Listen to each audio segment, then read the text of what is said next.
मुख्यमंत्री होते हुए अपने कितने काम किए हैं, लेकिन अभी इस बात का जवाब आपसे नहीं मिला कि ये आपको टारगेट क्यों कर रहे हैं। मैंने 2-3 बार आपसे ये बात देखिए, पूछी। टारगेट करते हैं, करते रहने दो, हमें इसकी परवाह नहीं। देखिए, ऐसा है कि इनको जो लगता है कि हम कुछ ज़मीन से जुड़े हुए हैं, जनता आपके पक्ष में है, रुझान आपके साथ है, और आप हिल नहीं रहे जैसे दूसरे प्रदेशों में कुछ लोग इधर उधर देखिए, हो रहे मैं हैं। इनके चीज़ों से घबराता नहीं, और मुझे सत्ता की राजनीति जरूर इसलिए हमने सोची क्योंकि यही एक माध्यम है जहाँ से हम लोगों को सपोर्ट कर सकते हैं, इसलिए इस फील्ड में आए। नहीं तो अदरवाइज हम लोग सत्ता की राजनीति में हमें बहुत ज़्यादा इच्छा रही नहीं। हम्म। और और ये देखो, आपको बहुत तंग कर रहे हैं हम। देखिए, मैं शायद लोगों को जानकारी नहीं है कि आपके पिताजी का वकील भी मैं हूँ, और उनके खिलाफ इन्होंने लोकपाल ने एक समन भी जारी किया। अब वो एक उम्र के उस पड़ाव में है। ये तो बड़ी बड़ी मतलब कि मैं समझता हूँ कि बड़ी छोटी बात है कि सीबीआई ने उस केस में रिपोर्ट दी कि इनके खिलाफ कुछ नहीं है, जो भी संपत्ति है ये 10 साल से पहले की ली गई है, और लोकपाल के कानून के आधार पे कोई कार्रवाई हो नहीं सकती। ये सीबीआई की रिपोर्ट है, फिर भी लोकपाल ने आप लोगों को नोटिस दे दिया, उनको नोटिस दे दिया। तो मैं समझता हूँ कि ये जो इनका दृष्टिकोण है, ये कही है कि भाई कहाँ कोई भी अगर मजबूत मुख्यमंत्री हो, मजबूत एक आदिवासियों का नेता हो, तो किसी तरीके से मैं उसको आप सत्ता से बाहर किया छोटा जाए। सा इंसिडेंट बताऊं, जो ईडी सीबीआई का जो आपने जिक्र किया है, तो अभी ईडी लगातार हमारे साथ, पता नहीं उनको क्या लगाव हो गया है। पहले तो ये बताते नहीं हैं समनों में कि भाई हम क्यों बुलाना चाहते हैं, 1 नहीं, 2 नहीं, 3 नहीं, आ जाओ, लगता है कि मैं उनका आदेशपाल हूँ और बैठ जाओ, जैसा मैं कहता हूँ वैसा करो।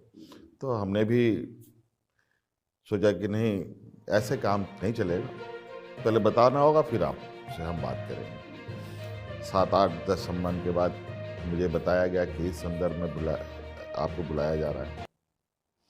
हाँ, ये बात ठीक है, जरूर हम, आपने जो पूछा है इसका जवाब हम देंगे आपको। हमने जवाब भी दिया। सारी संपत्ति आपने अपने इनकम टैक्स रिटर्न में बता रखी है, उसका वर्णन वहाँ है, और जिस ज़मीन के बारे में बात कर सकते हैं वो ऐसी ज़मीन है कोई आदिवासी की ज़मीन है जो बेच ही नहीं सकता, और फिर भी कहते हैं कि आपकी ज़मीन है।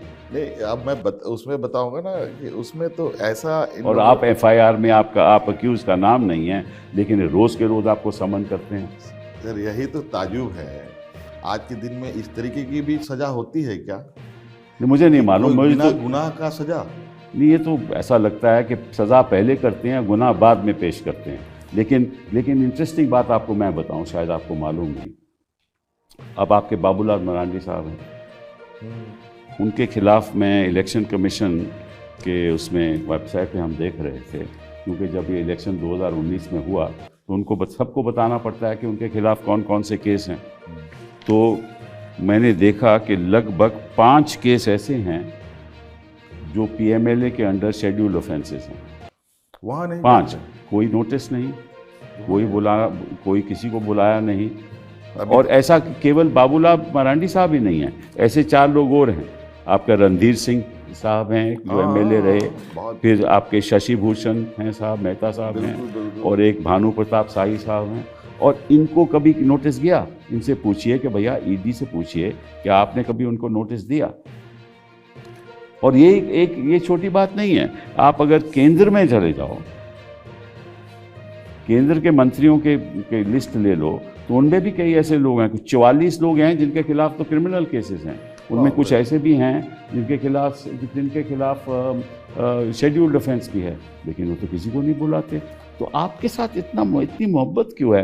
केजरीवाल से भी बड़ी मोहब्बत है, और अपने लालू जी से भी बड़ी मोहब्बत है, और बाकी प्रदेशों में भी बड़ी मोहब्बत है मुख्यमंत्रियों की। से जो डबल इंजन की सरकार जहाँ नहीं है, हाँ। वहाँ दिक्कत है। ये मैं भी देख बट रहा ऐसा हूँ। क्यों हो रहा है? मैं आपको इसी से जुड़ा एक इंटरेस्टिंग वाक्य बताता हूँ कि इतने लोग हैं, इनके यहाँ क्यों नहीं जाते। मुझसे हमारे ईडी वालों ने एक सवाल पूछा था कि आपके अकाउंट में भारी पैसों का ट्रांजैक्शन है, यानी कि भारी ट्रांजैक्शन। इनको मालूम है, आपको नहीं मालूम? नहीं, मैंने कहा भारी ट्रांजैक्शन, मुझे लगा कि 100-200 करोड़ रुपए का कुछ हो गया क्या इसके अंदर। फिर हमने पूछा भाई कितना है जरा बताओ, तो बोला कि कोई डेट उन्होंने बताया, इतना से इतना है, 1.5 साल 2 साल की पता नहीं कितना। तो बोला 31 लाख का ट्रांजैक्शन है, और एक बार बताया कि 71 लाख का ट्रांजैक्शन। हम बोले ये भारी है। 80 के दशक से हमारे फादर मेंबर ऑफ पार्लियामेंट, बीच में हमारे बड़े भाई आप स्वर्गीय दुर्गा सोरेन जी भी विधायक रहे हैं लंबे समय तक। हम लोग अभी आज तक 80 से लेकर आज तक राजनीतिक ये में है। अगर हम कहें कि अगर सैलरी को भी उठाएंगे तो करोड़ों से ऊपर चला जाएगा। सही बात। और 31 लाख भारी इनको लगा। मैंने कहा भाई मुझे तो लगा कि कहाँ इनको 100-200 करोड़ रुपए मिल गया क्या इसमें। मैं भी हैरान रह गया ये सब सुन करके। मैंने कहा कि ये तो, फिर बाद में उन्होंने भारी को हटाकर बहुत मात्रा में अच्छा उसका शब्द को, मैंने कहा ये बहुत अच्छा आप लोग शब्दों का खेल खेलते हैं भाई। हमको इनकम टैक्स का नोटिस आना चाहिए, बिल्कुल, कोई पेटिकेट ऑफिस होना चाहिए। हम तो सारा चीज आपको दिखा तभी ना जब मेरे अकाउंट में आया है। बिल्कुल सही। अकाउंट में नहीं होता तो दिखता भी नहीं, तो मैं अकाउंट में दिखा क्यों रहा हूं। दूसरी बात है, ये आपको तो टारगेट करते हैं, आपके अधिकारियों को भी टारगेट करते हैं। या आपके चीफ सेक्रेटरी, जब आपने नियुक्ति की आपके चीफ सेक्रेटरी की, तो उसको नोटिस आ गया और आप उनको बताया, पूछा गया आपसे कि उसके खिलाफ कितनी एफआईआर हैं, और सुना है कि आपके चीफ सेक्रेटरी को, आपके डीसी को, आपके डीएसपी, आईओ को, आपके एसपी को, सबको बुला लिया है जानकारी लेने के लिए। कि मतलब कि एक तो आपको टारगेट कर रहे हैं, दूसरा शासन भी नहीं चलने दे रहे।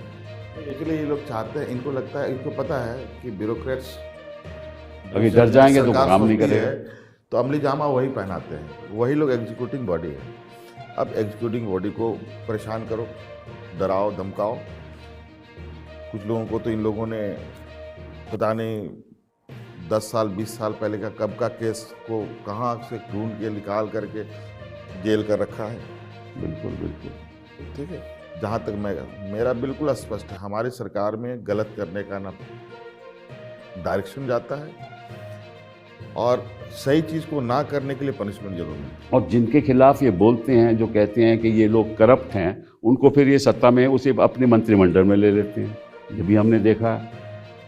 और ये देखिए, ये जो शासन के खिलाफ जो कार्रवाई हो रही है, अधिकारियों के खिलाफ जो कार्रवाई है, ये केवल झारखंड में नहीं हो रही, ये छत्तीसगढ़ में भी हुई। जब भूपेश बघेल जी थे, सारी एडमिनिस्ट्रेशन उन्होंने फ्रीज कर दी, मतलब कि उनको चलने नहीं दिया।